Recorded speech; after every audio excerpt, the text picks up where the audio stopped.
اتجاه الأدب والثقافة والفنون والآداب اتجاه مهم جدا لبناء أي بلد، لبناء أي مجتمع ناجح زاخر بالأفكار، متجدد يواكب. أنت تحتاج إلى هيئة، أو مثل ما عندنا في الكويت المجلس الوطني للثقافة والفنون والآداب. قد اعتنقت آراء سابقا باتجاه هذا المرفق المهم ولم أغيرها إلى هذه الساعة، لأهمية وجود مثل هذا المرفق المهم الحيوي الذي يحتضن الثقافة من مسماه ومرسومه، المجلس الوطني للثقافة والفنون والآداب. يندرج تحت الثقافة أشياء كثيرة. معرض الكتاب، هذا المعرض الذي يشار إليه في البنان معرض الكتاب الدولي يسمونه، معرض الكتاب، مهرجان القرين، هذه الإبداعات التي يعني تشرح الصدر. الكويت عاصمة الثقافة العربية، الله، هذه كلها من إبداعات المجلس الوطني للثقافة والفنون والآداب، من رجال مروا عليه أمثال الدكتور سليمان العسكري، الدكتور علي اليوحى،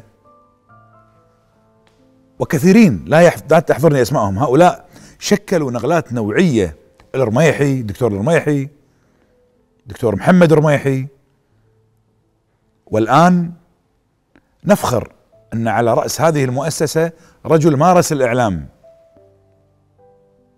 وكان قبل هذا المنصب في المكتبة الوطنية.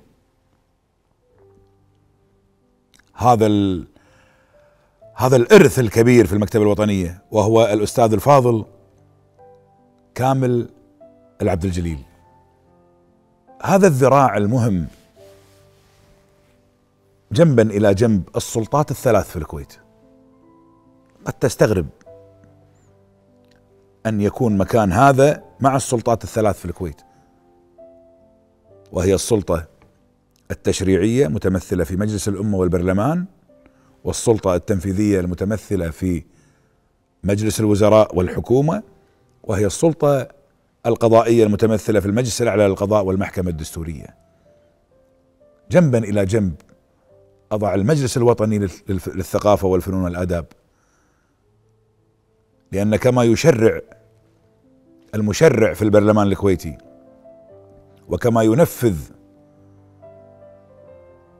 مجلس الوزراء ويراقبه المشرع الكويتي، وكما إذا اختلفوا في أمر في الدستور لجأوا إلى المحكمة الدستورية المتمثلة للمجلس الأعلى للقضاء تشكل هذه المحكمة، فوجب وجود المجلس الوطني للثقافة والفنون والآداب كركن رابع يرعى نهضة هذا البلد وبناء الثقافة في الفرد الكويتي، ثقافة احترام القانون من خلال المسرح، ثقافة معرفة الحقوق والواجبات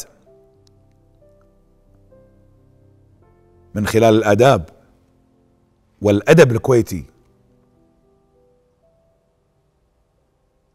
ومن الفنون جميعها ترتقي المجتمعات. ولنا تجربة رائدة في الكويت. انتشلتنا الفنون والثقافة والآداب، فنقلتنا نقلة نوعية من أول مجلة صدرت للكويت خارج الكويت، ومن أول بعثة اعتمدوا على ثقافة وفنون وآداب تلقوها في صغرهم في الكويت. ومن منا لا يعرف مجلة العربي التي شكلت واقعا مختلفا للكويت على الخريطة الثقافية العربية جنبا إلى جنب العامل الجغرافي والتاريخي.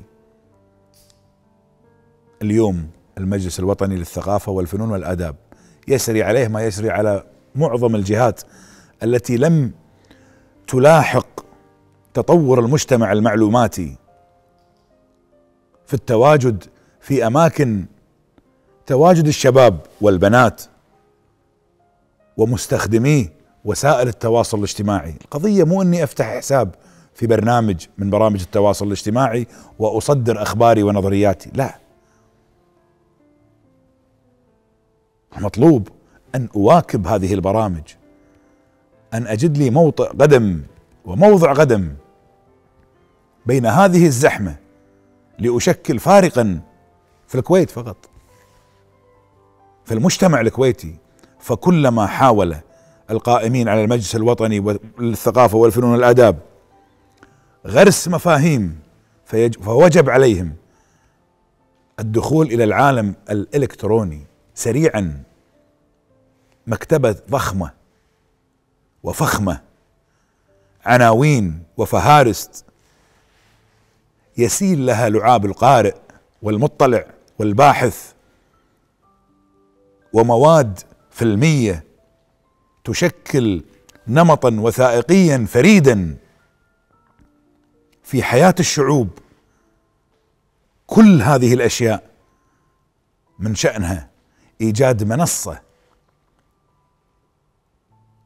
يشاهدها العالم وفقا لتكنولوجيا اليوم.